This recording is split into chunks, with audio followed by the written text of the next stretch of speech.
are talking to my man, Mr. Brett Fairall, who is the creator and visionary behind Warehouse Bob. We're talking all things conversion rate optimization, marketing magic. We're talking about how you can find money in your business that might be sneaking out the back door, and so much more. Let's dive in to this episode of The Happy Hustle. You want blissful balance in your personal and professional life? Great. What's up, guys? My name is Carrie Jack, and I want to help you happy hustle a life you love, one full of passion, purpose, and positive impact. I'm a lifestyle entrepreneur, a professional model/actor, a digital marketing specialist, a podcast host, author, a biohacker, an eco-warrior, a martial artist, a hippie cowboy, and a humanitarian. My goal is to educate, inspire, and entertain you to live a life of passion, purpose, and positive impact. It is time to happy hustle your dream reality. All right, my brother, Mr. Brett Fairall, welcome back to the Happy Hustle podcast. I am super stoked to rock the mic with you, man. Thank you so much for having me here, buddy. I'm beside myself. I love everything that you're doing and have been a big fan and listener for a long time. And just having the opportunity to serve you and all your community, man, it's a blessing. Thank you. Thank you, bro. I received that. And, I'm just grateful to know you and to learn from you. And today we're going to go deep down the rabbit hole on all things marketing, sales, conversion rate, optimization, and how entrepreneurs can find money in their businesses, because you, my friend, are the creator and visionary behind Warehouse Bob, which is the AI commerce engine that's redefining how brands convert, communicate, and scale. And you're a world-class conversion strategist with over 15 years of experience in direct response, CRO, copywriting, and AOV engineering. But also, man, you are a husband, a father, a man of God, a community servant, and a happy hustler. Yes, and sir. so I'm stoked to just riff with you today and bring a ton of value to the happy hustlers out there. But before we get into all that good stuff, bro, I want to ask, like I always ask, and I'm curious what you said last time, but maybe it's different this time. What is something interesting about Brett that not too many people know? So the Warehouse Bob, the whole business, by the way, I super appreciate you, man. There was a lot of words that you said at the beginning. I love helping companies make more money for every customer and get every customer excited about spending money with them. That's high level. Let's try to find ways to serve people better, give them a better experience so they want to tell others, while also spend more money with you. That's kind of the high level gist. Amen. But the one thing that most people don't know is that the name Bob, Warehouse Bob, came from I coach for my kids t-ball, and I have a photo floating around here somewhere.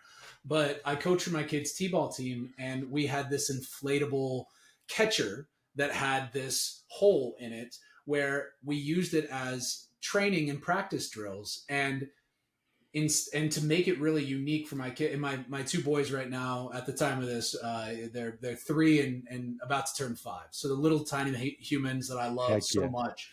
And to make the practice engaging, get them really to just move their bodies. And it's not really for those who have young kids who do sports. It's mostly about getting them active so they can sleep better. It's not about high level crow's hop strategies or anything like that. So I ended up having this inflatable catcher thing that I got on Amazon, and then I called it Coach Bob. And so nice. Coach Bob took a whole nother level of experience for them, because now they got this other coach that they could race to and high five, and the name took on a whole nother life of its own, and voila, that's one thing that I would say that most people don't know, that how this whole thing kind of came to be. I love, first of all, that you're coaching T-ball, because I'm stoked for those days to come in my near future with my children, my boys too. So not there yet, but hopefully soon. My daughter's still in the womb, but Yep, at the time of this recording, but soon, come February, I'll that's be a right. girl dad. So pumped about that. But yeah, man, I mean, it's kind of funny. We were riffing in the pre-chat, like you're on this rocket ship with this technology that you built, and you've had a super diverse array of entrepreneurial, journeys woven together to come to this point. And Mhm. it's almost like I don't love going too deep in people's backstory because a lot of it's out there, but yours was like, this awesome accumulation of experiences that led you to start this at this time. Give us just the high notes. What got you into marketing, Yeah. sales, entrepreneurship? How did you even get started? Yeah, man. I mean, I think all of us in some degree have a hustle that's just ingrained in them from, you know, making crafts and bead lizards as a kid and selling them on the streets to your lemonade that no one would love, but you still sold it because that was what you did. I went to actually I was on a little bit of a different track for I went to law school but at the same time I was doing law school, I had this marketing blog that I kept writing and I did terrible in law school. Just so we're clear, I had the opportunity to go and do all these different marketing and law based internships, and I wasn't sure what I wanted to do, so I was doing kind of both. And the next thing you know, I dropped out of law school because it just everything but that consumed my time and interest and effort. And then I started at the time realizing that Facebook was a really incredible platform for businesses, that nobody was using it as any kind of business. And so what started off, if you ever remember Facebook when it first came out, they had like the vertical um, profile photo. Do you remember that? Where it was Mhm. like it was so thin and it. So I to hustle my way again, to keep on saying this, but obviously this is just what this is so much about. Is Yeah. like, where do you start with your hustle? Well, if Yeah. you found a little pocket and where somebody needed your help, that's what I did. And I was doing like designs and writing copy for 75 bucks a pop for Nice. dentists and local business owners. Like, hey, I could design that for you. And hey, if you write like this, you can, there's customers in Facebook, trust me. And this Yeah. was even before there was the business or Facebook ads or meta or what, as we want to call it. Yeah. But it's basically, I started there, and then I started my journey, like finding unique ways to really like try to serve people differently. Yeah. Some of my initial, actually, I had moved back home, and I actually got um, I got a loan from my grandparents, and I split the fee of a Brendan Burchard product. It was called Total Product Blueprint back in the day, with a friend of mine that came with 3 tickets to go to these different events. But also the product itself was like amazing. It taught you like 16 different ways to market and build different products, from Mm. like webinars to ebooks to all that stuff. And I went through the whole thing. And then I showed up at one of these events with the little money that I had left. And I showed up thinking like I was going to be behind the everything, and everybody was going to be like, oh well, obviously. And I thought I was going to at least have some conversations, and come to find out, I showed up and nobody had nobody even knew what I was talking about, not let alone access the product. People mostly just bought it just to buy it, and that still rings true today. Most people Yeah. don't put in the work. That's And true. the next thing you know, I go to my first event, and really I was kind of successful. I met a good amount of people, but I wanted to meet the people on stage because I knew that was who was going to be the biggest difference makers out of the whole event. So the next event that I went to, I I tried to talk to these speakers, and there was just no chance. And so the next closest person were the volunteers. So I made friends with all the volunteers and their staff, and then I offered to volunteer while I was there, and they needed some help at that time. And then then I did such a good job and supported them. They invited me to the next one, and then at the next one, I knew exactly who was speaking. I was Yeah. able to actually write some copy and do some stuff for each person. I showed up with a packet, And that Mm. was the start of me building a network and connections, which leads to a mastermind and then other Yeah. agency related assets and services. And voila, eventually now into building technologies for brands. Dude, I love that. I mean, it reminds me of this quote. I don't know who said it, but if you can't get a seat at the table, serve water instead. Yeah, Dude, you that's know how right. much That's good. water I've served That's over the good. years? Like, Yeah.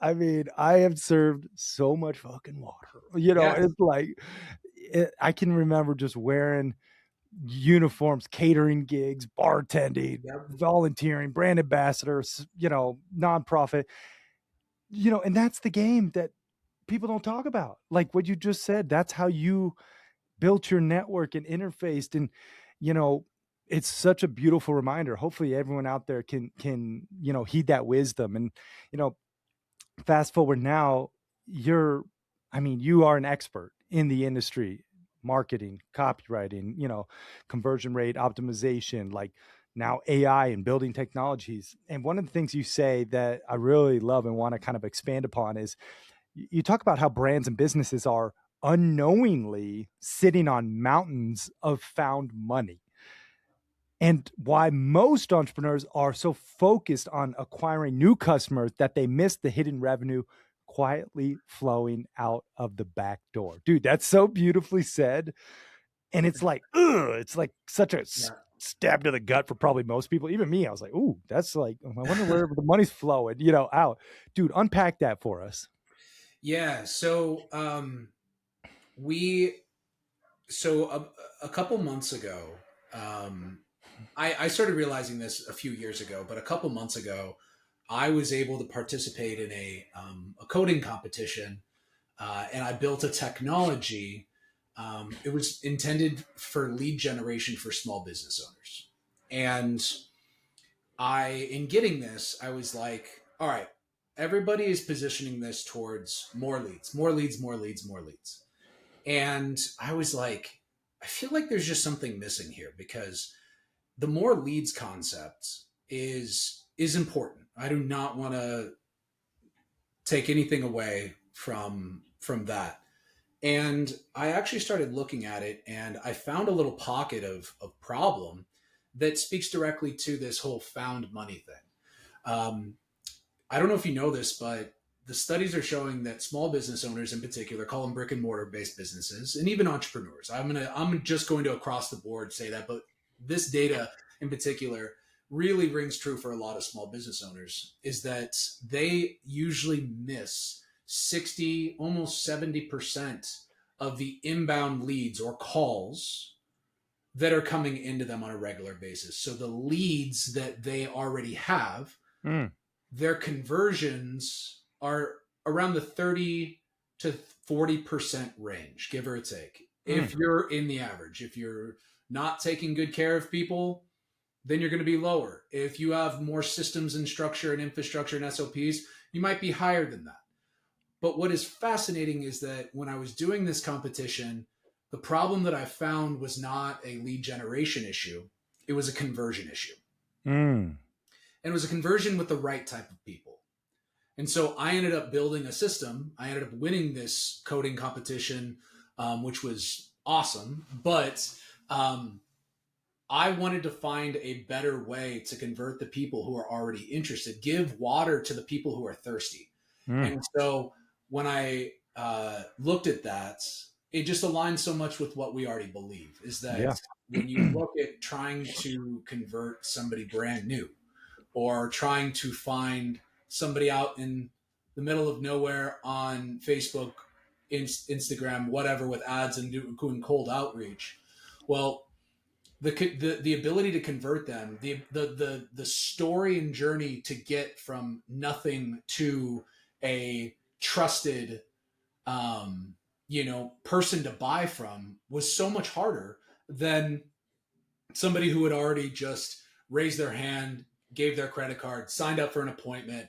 And so what we started doing was looking at what is the what are the people once they enter your home, what are they doing, what else can we do there, how else can we serve and support Yeah. these brands to offer different things with people who are already in your world and in your sphere. I mean, that ended up being a really powerful question for us. And for our technology that we're kind of talking about, Warehouse Bob, we started serving customers and customers only. So all the brands that we work with in this product, we text their customers from Bob in the warehouse. Mm. And so anybody that comes through, we send them a text that says, "Hey, name, thank you so much for making this purchase." And it reflects basically what they just bought. And it says, "Hey, we have a surplus in this complementary product, in this cream, in this other supplement. Would you like us to add it to your order?" And so at the point of sale, we were able to text them a confirmatory message, offer them a very simple upgrade at a discount, all before it leaves the warehouse. And we were able to remove some friction where our technology can actually make the upgrade without needing to get the credit card again. So in your ask about found money and about this, or even about the story about, you know, the coding competition and working with people who already are interested, really what you may want to look at is less about how I find new people and more about how I can be more creative with my offerings with the people who already trust me. Your efforts will be so much greater just by coming up with a different product or coming up with a alternative offering, whether it's ascension or descension. So an upgrade product, so an upsell, where if you have a mastermind in Montana and then you want to do a more intensive with a smaller group of people, and then your upgrade from there is a one-on-one or one with coach, and then one-on-one from there. It's the same kind of thing.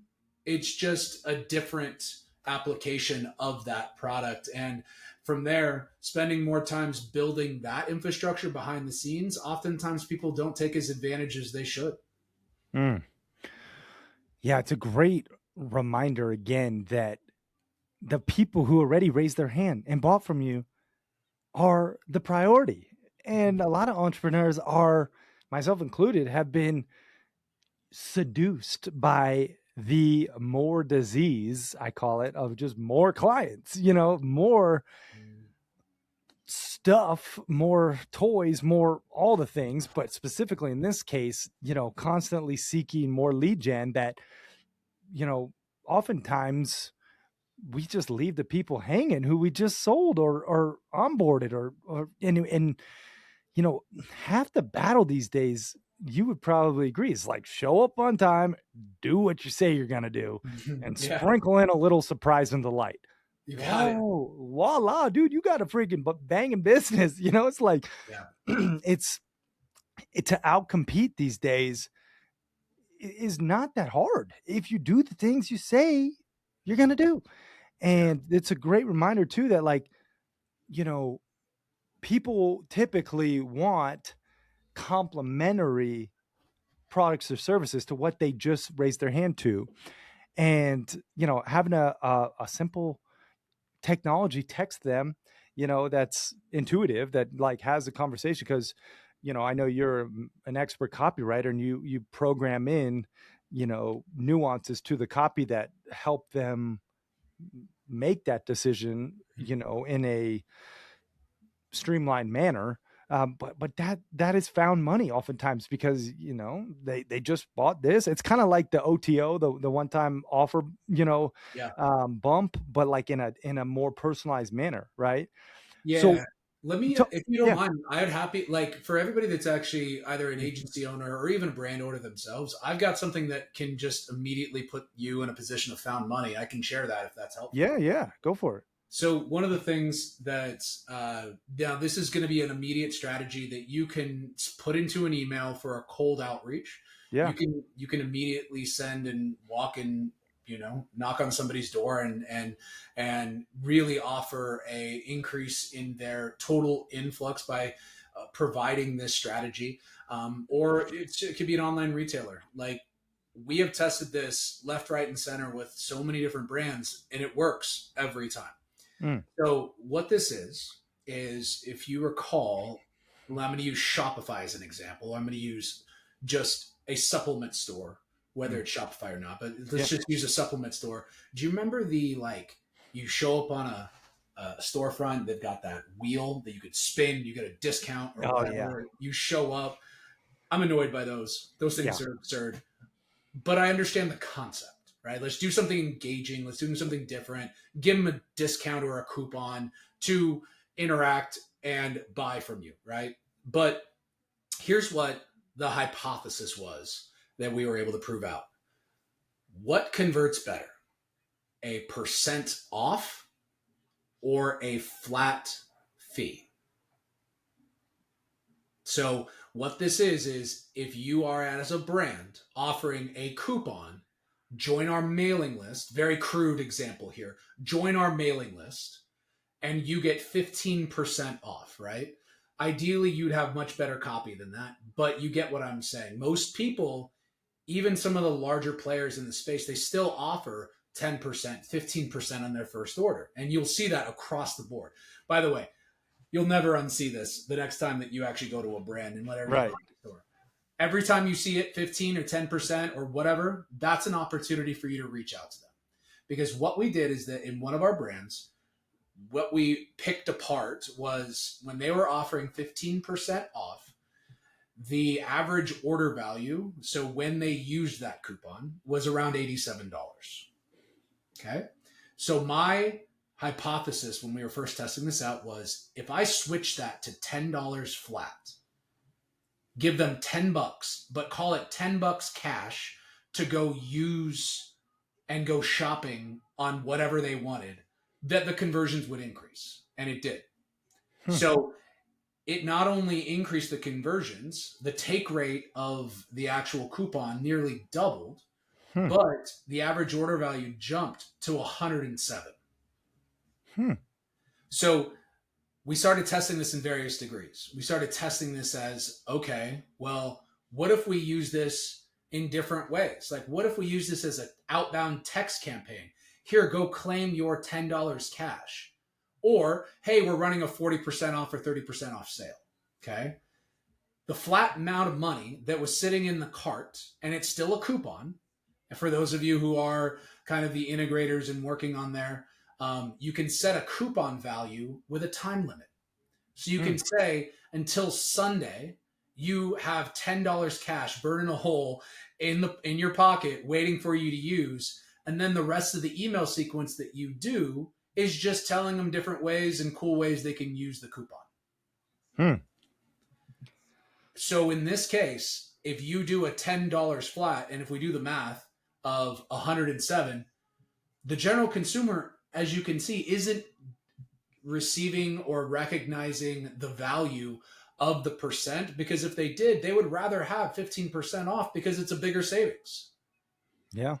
The $10 flat saves the brand money, yet at the same time, the consumer's happier because you have positioned it differently. The other thing that was kind of unique, and this is more deep into the psychology side of it, but you, by giving a percent off, require them to take action first.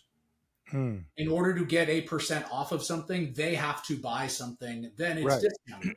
But if there's $10 cash just waiting and they know that there's a time clock on it, it just changes things. It's like, hey, right there, that $10 bill, it's going to stay right there on the curb. It's going to be there, but there's a bunch of people walking by. They're probably going to pick it up. Do you want that? Claim it now if you want it. Yeah.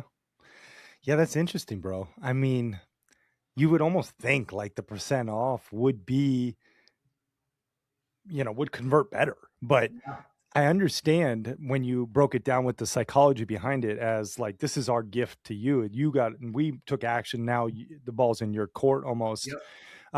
And you could do it with $20 or $50, whatever, like $100, whatever it is for your product or service. Don't let just the $10, because I got caught up for a second. I was like, oh shit, only $10. But you could change the number. So whatever it is for your business. Yeah, it's interesting. I find with our stuff, like we do $1,000 off flat rate of a mastermind for your first mastermind if you sign up or put a deposit on your first day of your call, typically. And I mean, yeah, you'd be shocked at the take rate, but who doesn't want $1,000 off if you want to come anyway? It's like, it's a legit savings. If you wait a day, you're going to pay a G more, and it's like, Yeah.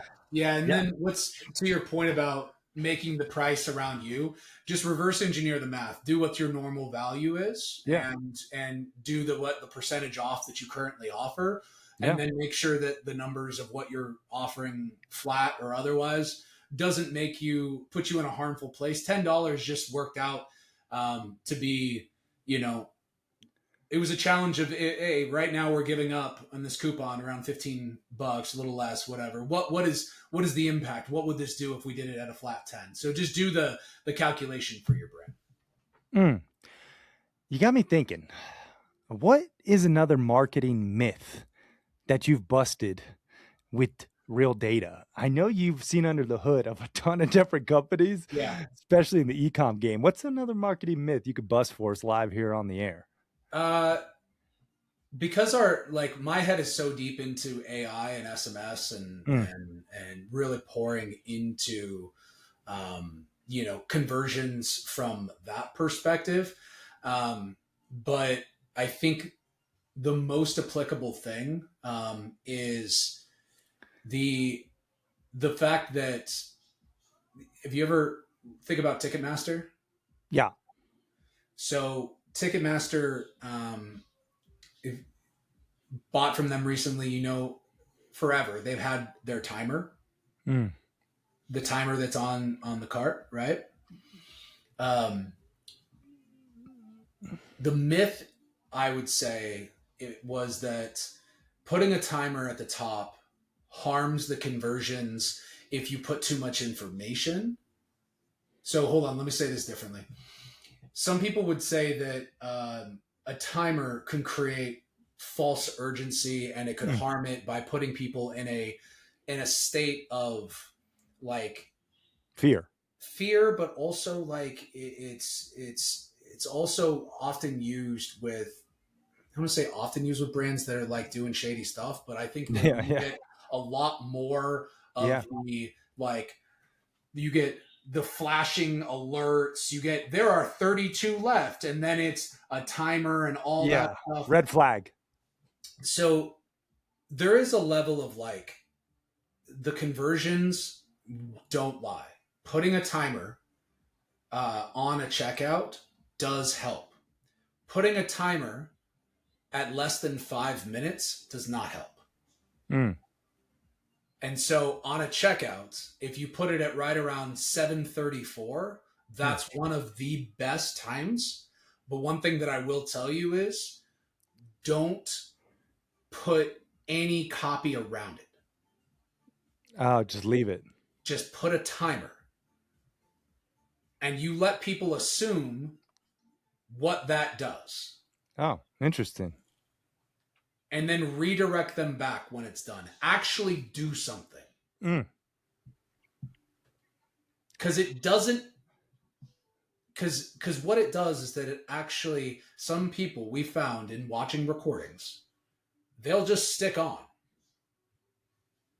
It's almost like, are you man of your word? What's really going to happen here? And then when the page reloads at 0 and sends them back, then there's like a panic, and almost immediately you watch them, they'll come right back in real fast. So some brands have the ability to take things away in those cases. But what I will say is the timer is an important one, because you want to make sure that people know that there is a deadline. But then additionally, I know that there's probably people that watch and listen in to your show here that also do like event-based campaigns, that may do a masterclass, that may do a docuseries, that may have a live webinar. What I found was that when you had a timer that was longer than 72 hours leading up to it, that actually had more harm. So we're talking two different things now. I want to make sure I'm not confusing anybody. We just had a conversation about checkout. Somebody just said add to cart, and they're right about to put their payment information in, right? They can go and do this. But if you have an event that's 2 weeks away, don't put a timer on it until 72 hours out. Yeah. And the reason for that is because the timer reminds them that, oh, I can do this later. But when it's only 3 days left. So I hope that was Yeah. clarified things. But I think the myth of timers, man, is fascinating. Done wrong could be harmful, but Yeah. done right, it has a huge impact on the brand. Yeah. Yeah. That's interesting. Give me your best headline. Like, what is just an all-time winner, either for an email or, like a sales page? Yeah. I know you've written a ton of copy for some of the Yeah. biggest brands. Like, what's just like a go-to tried and true winner that you could share? You know what? What's interesting is that I have a campaign that I still, to this day, send to friends. Like, I'm happy to share it with your community too, if it's valuable, buddy. But it is one of the first things that I do for any single new engagement with a brand, and not particularly with the technology stuff that we're doing these days, but when somebody's like, "Hey, I really want to offer something amazing for this community, and I want to get a little more insight from them, but I also want to build some rapport and some good love." Yeah. I have a survey style campaign that I do, but we always finish off the survey with some kind of offer, and Mm. so as almost a thank you. It brings goodwill. It also brings cash. Okay, so what and the copy is fascinating because this for me, and I want to be very clear with this this distinction, because I want to make sure that everybody is doing this. If they're not, you need to. As far as a subject line does not make the sale. The subject line gets the open. Right. The body copy of the email gets the click, not the sale. The click goes to the landing page, which is supposed to then get the sale. Like, oftentimes people try to do too much too early, too quick. And so every brand's going to have its own kind of approach based on the community that they're speaking to. But no matter what, everybody wants to help. And so I've tested this left, right, and center, but a subject line for this learn campaign, you can call it, is please help, smiley face. That's important. So it's please help, capital P, lowercase h, with a smiley face of the colon and the bracket, the parenthesis. Okay? Okay. That gets just nuts opens all the time. Yeah. Because it's conflicting, its own juxtaposition of it's asking for help with a smiley face. So there's a lot of curiosity being built into it. And so I'll just kind of say the email off the top of my head, and you can effectively just modify it. And I could even provide the copy for you guys if that's helpful. I'm happy to do that. But it's like, hey, name, I got something special going on right now, but frankly, I need your help. So you come at it from a place of integrity. You come out of it with a place of honesty, and you put yourself immediately in a vulnerable state. And then this is where the reason comes in for you sending the email. And one of our bigger times we use this is around holidays. Mm. Carrie, it could be your birthday. It could be your daughter's. I'm about to have another child. I am so excited, but I want your help. I'm trying to reach more. I'm just going to use this for you as the example. I'm just going to keep going on this. Yeah. I'm trying to reach more just world-class entrepreneurs who are just like you, who are in it for the hustle, who are family-driven, who are just trying to build their own empire. But I not only need to find more of these people, I need to learn more about what makes them tick. I think I know, but this is where you come in. And then you bold, this is where you come in. I put together a very short, a series of questions. I typically never use the term survey. I always ask for feedback. I always ask for help. I always ask for guidance. I always ask for instruction. Survey usually becomes synonymous with homework, and we don't want them to ever do any homework. Yeah. So you just give them a reason. You could say that, hey, I'm about to have, another kid. I'm going to go dark with my team for a bit. It's Valentine's Day and I wanted to show the love. We did one time before where it was like, hey, we just hit 1 million organics a month on our blog, and I'm really overwhelmed with what to give you guys next. Can you please tell me and please give me some advice? Literally, it's going to take less than a minute. It's a couple clicks away, and it would mean the world. And I have something special at the very end of it, just as a thank you. So you have, as the PS, that you have in a big link. So right at this point, you are in the most vulnerable state, asking for help, asking for just less than a minute of their time. And then it's all for a greater mission that they can help participate in. And so I know this is a longer answer, man. I hope it's helpful. But then the survey that you do take them to gives you a combination between what is leverageable information, marketing-based information about the person who is taking it.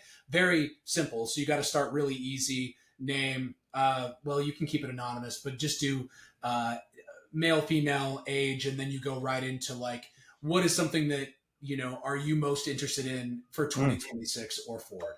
And then what is something else outside of that that could also be a benefit?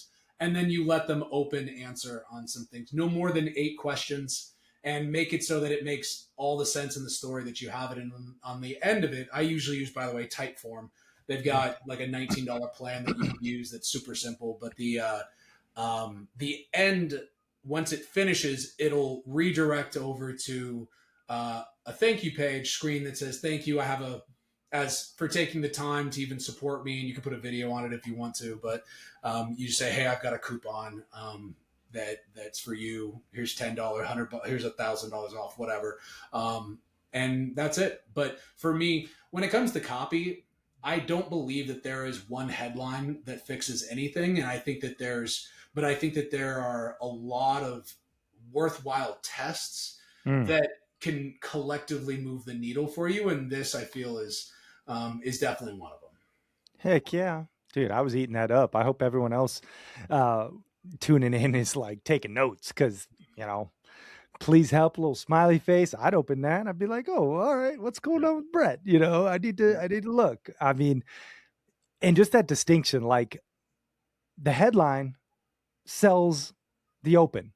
And then, even just like the preview text sells the open just as much. Like you need to make sure that you realize like the role in each of these different components of copy, right? And then you have the body, which sells the click, which gets you to the landing page, which hopefully sells the call. If it's, I heard, I always operate on the $9.97 or above, you sell it over the phone.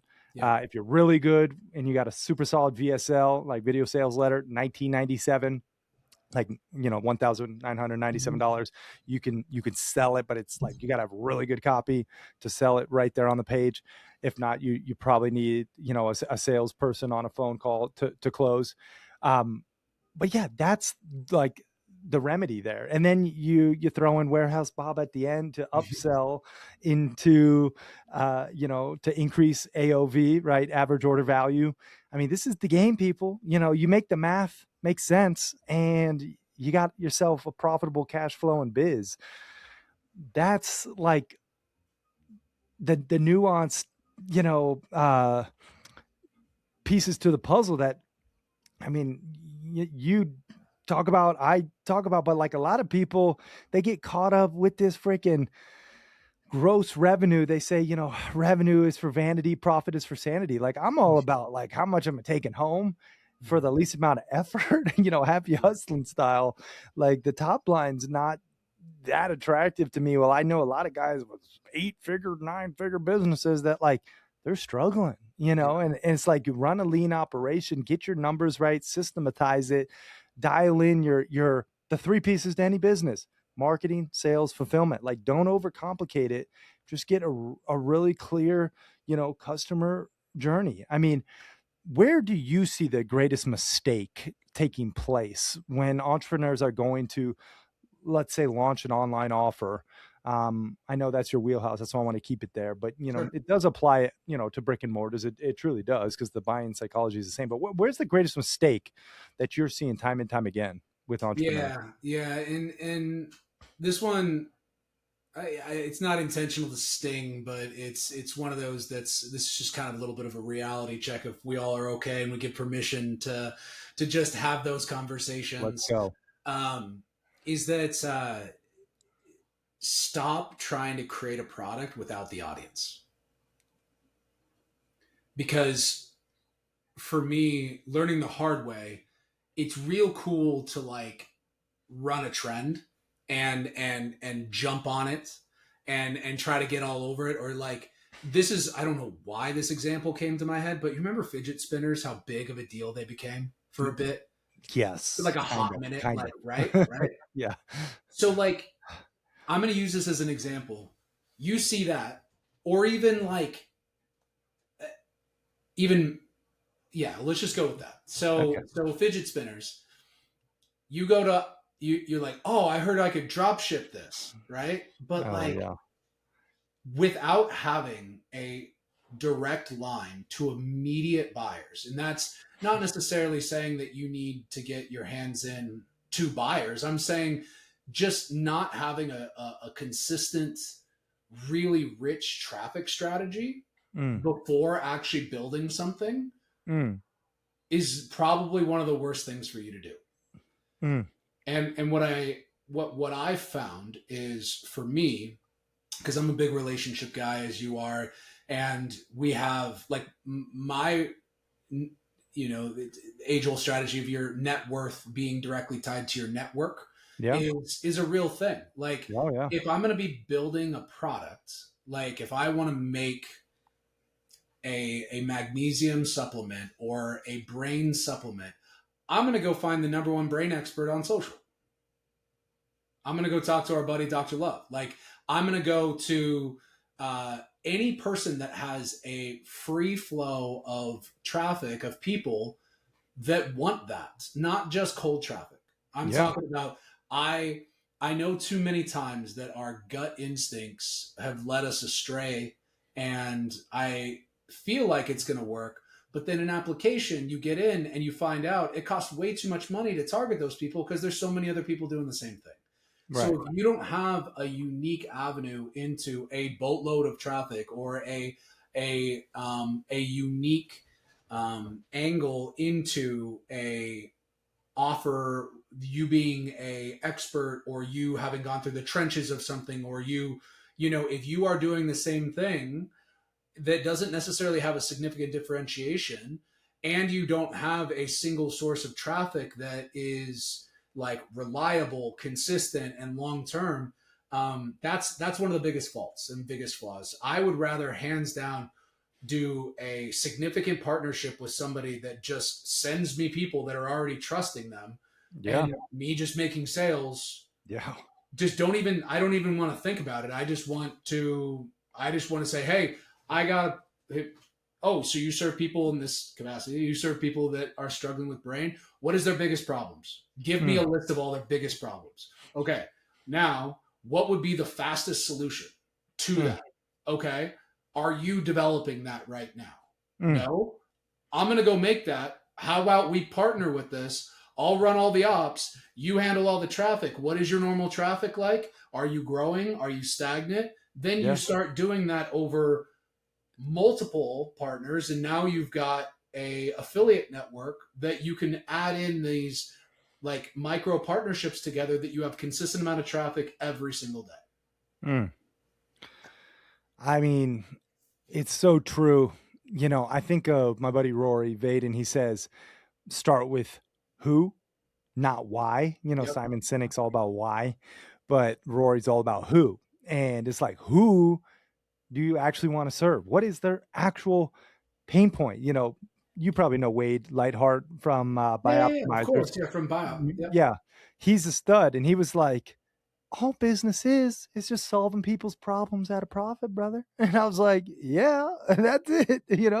So it's like, what problem does the person you want to serve have? Like, what's the problem? And Yeah. and what is that that gap that you can fill with the product or service? And I mean, it's not that complicated when you break it down like that. But Yeah. you're right. A lot of people, they get it twisted, and they just hop on trends. Man, I tell you, that whole drop shipping trend was just like, it kind of pissed me off, and it shouldn't have, but I was like, this is just like literally, it's a net negative on society. It's So like, let's. So I you want to know, talk about that. I want to talk about okay. that real fast because I think that you 100%. Yeah. I totally understand that take on that.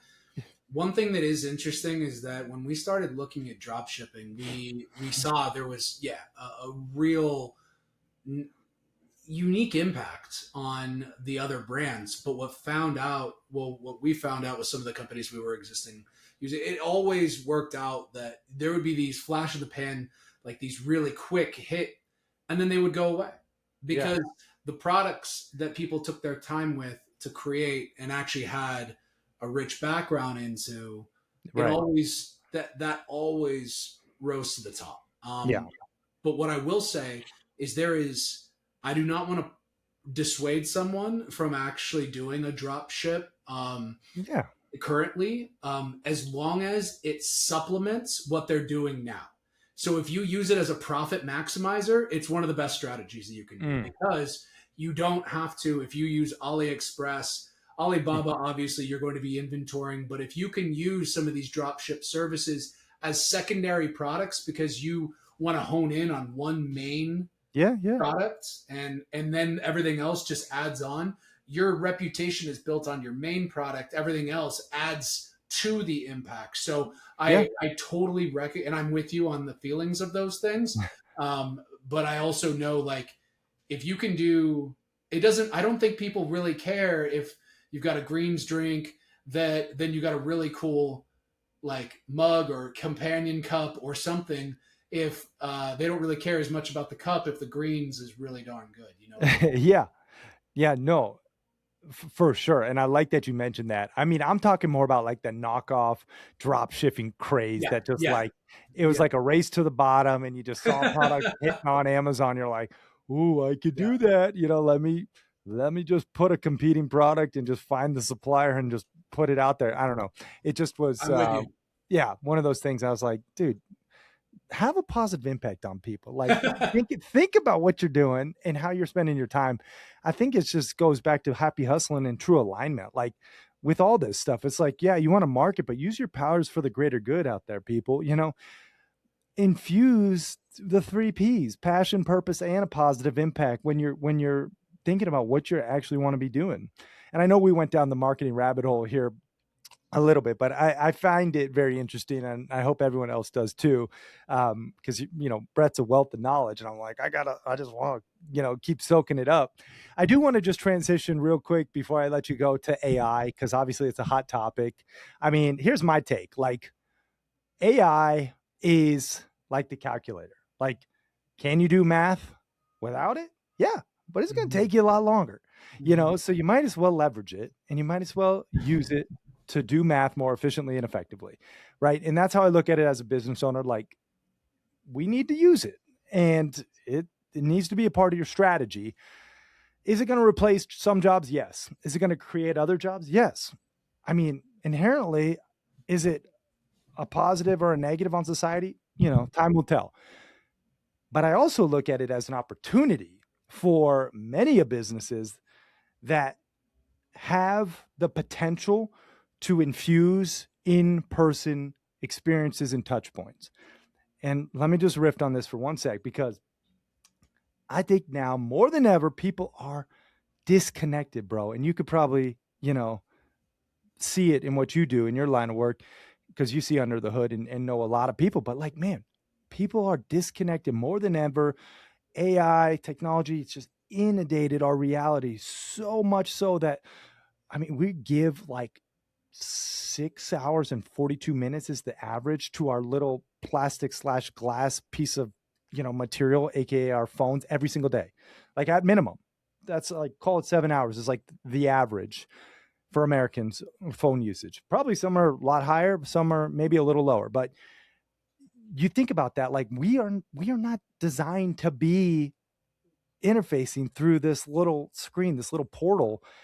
We're designed to be, sharing stories, laughter, energy, presence, campfires, heck, adventures, you know, like real experiences.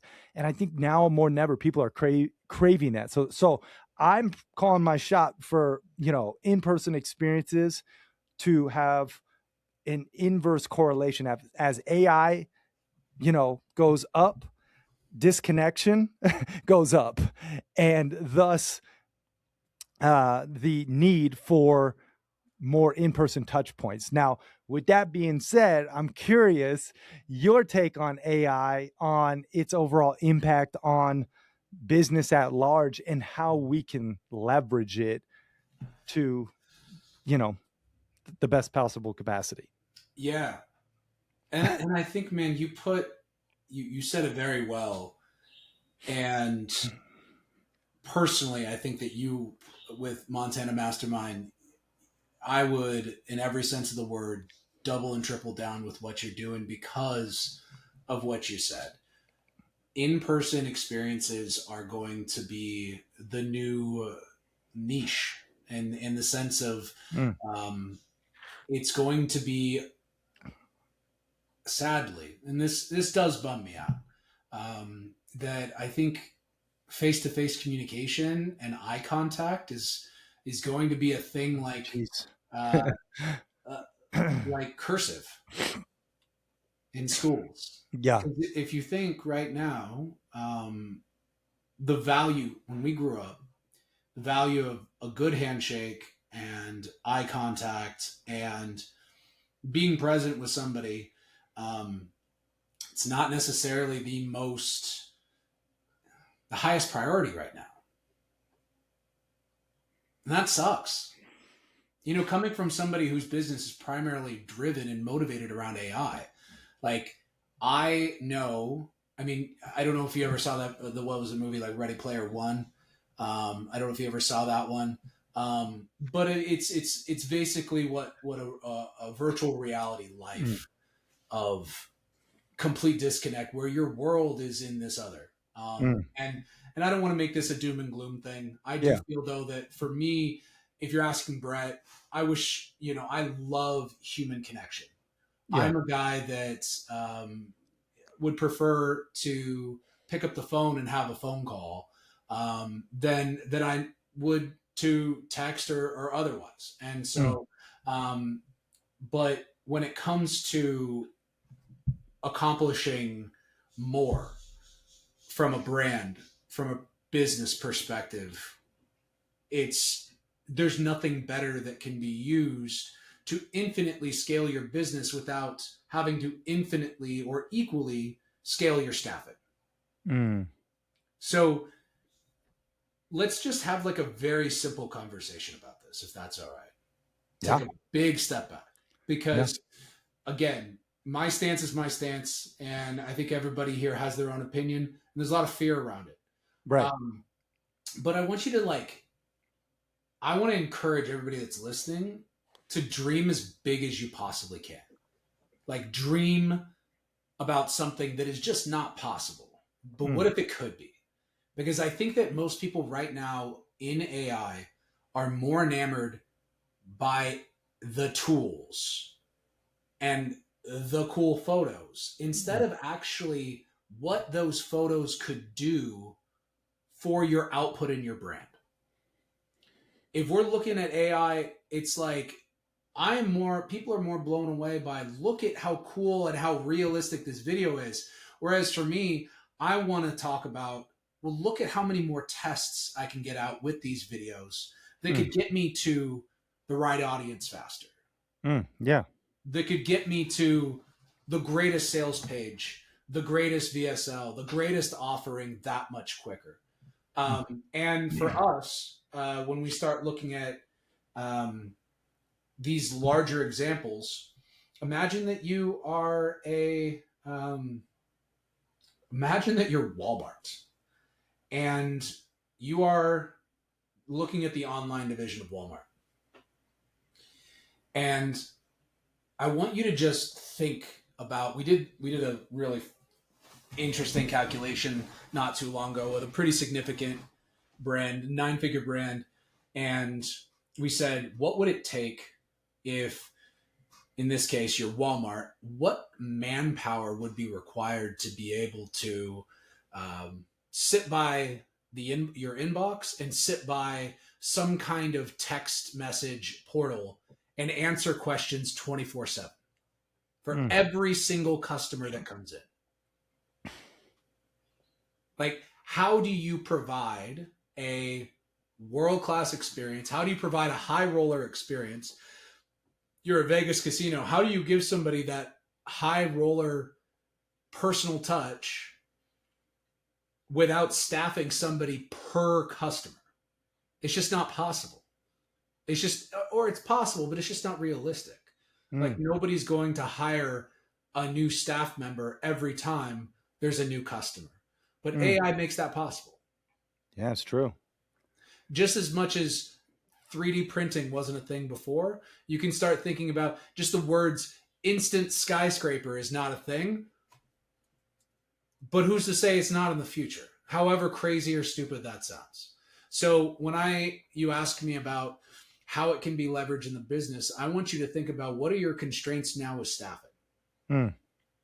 If you had a bigger dream and you had a bigger focus, like if you could paint out, who cares about what amount of money it's going to cost? But if you could paint out a journey of, my dream would be, say that I'm a roofer and I've got a business card, but also I've got my little signs on people's fences or on the houses we're doing it. And you're, in fact, if you could map out the journey of somebody calling you to then getting immediate follow-up to then having comps send out, like, of what it would be if then you had somebody else follow up with them, gave them an experience, scheduled a booking. Like, what is that whole thing if there were a limited amount of people? That's where AI, I feel, changes the game for businesses, because they're not thinking big enough in function. They're just Yeah. thinking more in fantasy. And Mm. and so if you start thinking about, how do I take what is rudimentary, basic stuff, even for you, buddy, what Yeah. if you had a companion that is with your mastermind person the second that they're about to board their flight? They get a text, hey, I see that your flight is about to take off. Just wanted to welcome you. Can't wait to see you. If you need anything, let us know. Yeah. Somebody's going to be picking you up, and this person is this. They're going to be Yeah. picking you up at the end. We're going to be keeping an eye on your flight. Here's your flight ID. Yeah. Yeah. That's usually manual right now. So we do it, but it's a lift, right? So now, but if we take this as same exact example, what if you were now, instead of just doing Montana masterminds, you also were doing Nebraska, you also were doing Cabo, and you were all doing them simultaneously? I'm just throwing out random I don't examples. think Nebraska has the appeal, bro. Hey, here's the thing: corn. Who knows? I mean, somebody could go. I mean, hey, but I didn't want to go Miami, so I was just going to go different routes around it. So yeah, you just do oil fields and Wyoming. That's it. North Dakota, do the things. Yeah. But all that being said is, No, I got you. if you're going to do a mastermind at the same time in every state, how would you do that, Carrie? Well, I don't want to, first of all, but yes, I get you, but yeah, because I think it dilutes the brand when you do that. But no, dude, I'm tracking. I'm on board. I like how you put it, function over fantasy, basically, and like think big and use the technology. Yeah. Just don't let it use you. Right. Yeah. And don't get caught up with it. I mean, I appreciate your insights greatly on this, man. Yeah, this is the world we live in now. So, we gotta, here's a fun one. Yeah. What also is super interesting, I like to think about this from what would like Henry Ford use AI for? Oh yeah, that's cool. So if you think about from like turn of this, like 100 years ago, if you could apply AI to what they're doing, how would you do that? Because that's all this is. And for us, when we start looking at found money, you text the customer right after they buy. That's it. That's all we kind of did. We're doing similar things to what call centers have been doing forever. We're just now doing it via text and with AI. So when you look at that in the same practice, how do you improve an assembly line? Mm.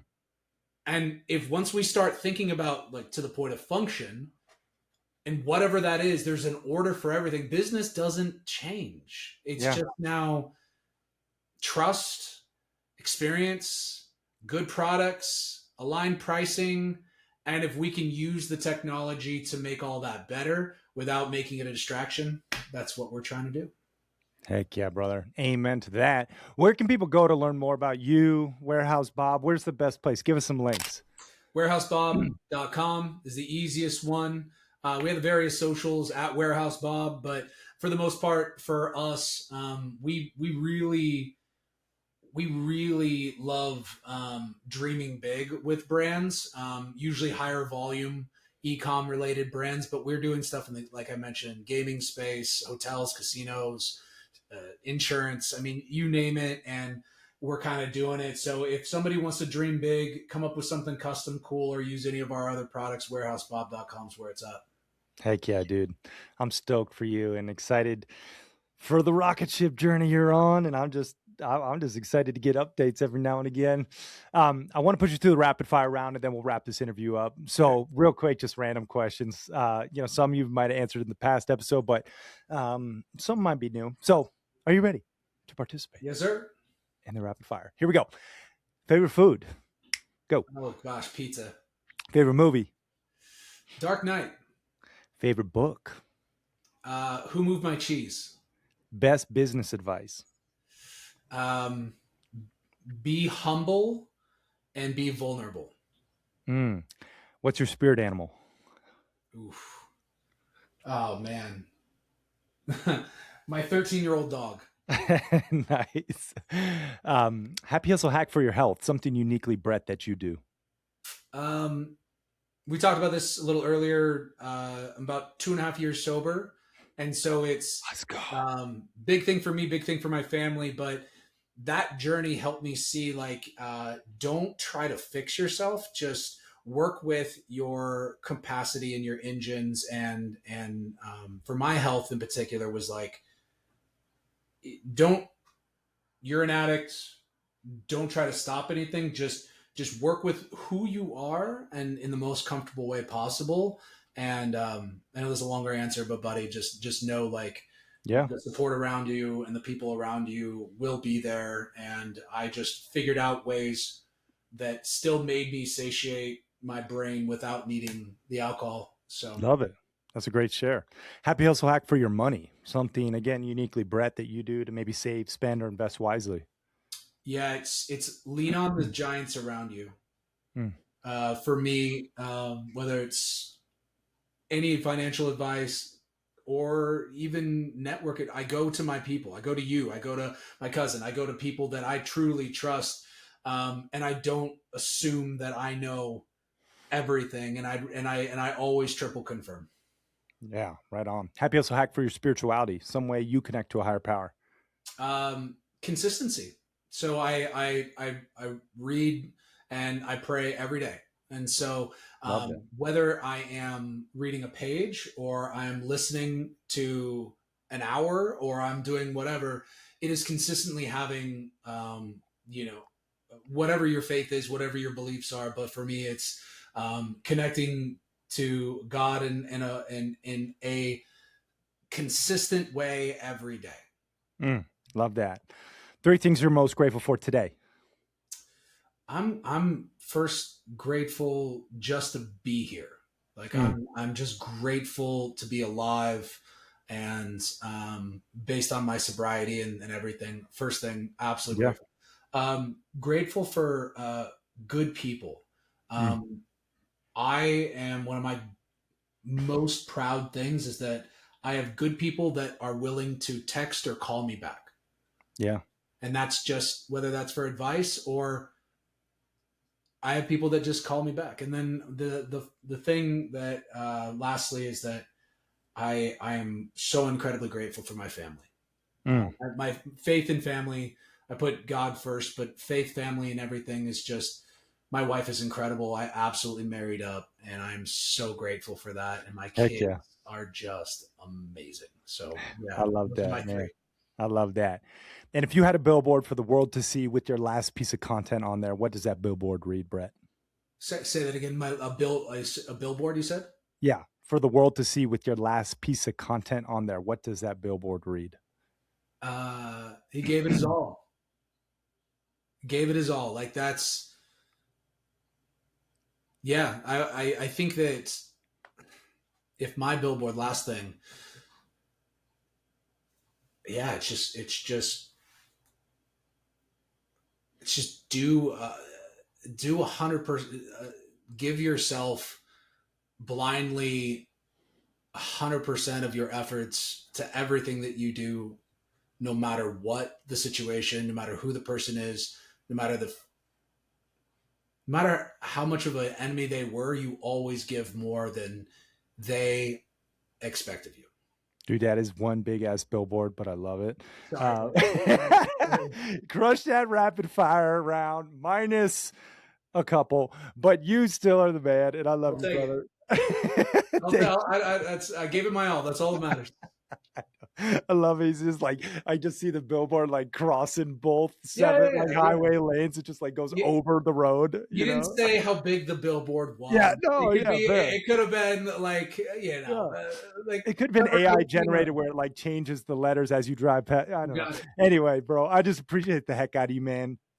Grateful to know you. I just want to send you some love and acknowledgement. Thank you for sharing again your love, your light, your wisdom with the Happy Hustlers and myself today, bro, and sharing Warehouse Bob and your marketing, magic and some of the great takeaways. I hope people really, got something that they can apply right away, because I know I did.